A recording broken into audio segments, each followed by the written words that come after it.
స్వాగతం పలుకుదాం గట్టిగా మన మెగాస్టార్ చిరంజీవి గారికి. అద్భుతం.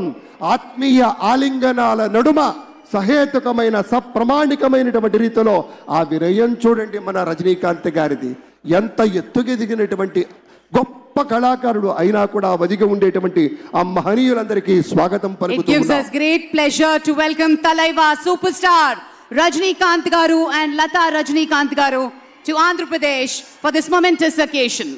Padma Vibhushanulu ఆ రోజు మనం అంతా చూసాం. పుత్రోత్సాహం తండ్రికి ఏ విధంగా ఉంటుందో మనకి తెలియదు, కానీ సోదర ఉత్సాహం ఆ సాష్టాంగ నమస్కారంలో మనం అంతా వీక్షించాం. ఆప్యాయత, అనురాగం, అనుకున్నది సాధించి పవన్ కళ్యాణ్ గారు సోదరుడు మెగాస్టార్ గారికి సాష్టాంగ నమస్కారం చేసిన తరుణం మనందరి కళ్ళల్లో కూడా నీళ్ళు వచ్చాయి, ఆనంద బాష్పాలు వచ్చాయి.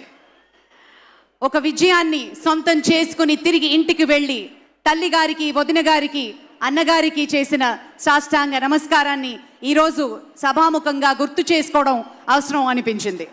It gives us great pleasure to welcome all the dignitaries across the world.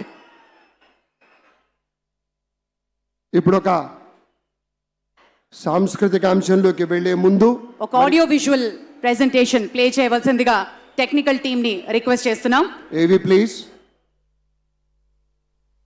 ప్రజల నుదిటి రాతను మార్చిన నాయకత్వం శ్రీ నారా చంద్రబాబు నాయుడు. చిత్తూరు జిల్లా నారావారిపల్లెలో శ్రీ ఖజ్జూర నాయుడు, శ్రీమతి అమ్మనమ్మ దంపతులకు 1950 ఏప్రిల్ 20న జన్మించారు శ్రీ నారా చంద్రబాబు నాయుడు గారు. విద్యార్థి దశలోనే నాయకుడిగా తన ప్రస్థానాన్ని ప్రారంభించిన చంద్రబాబు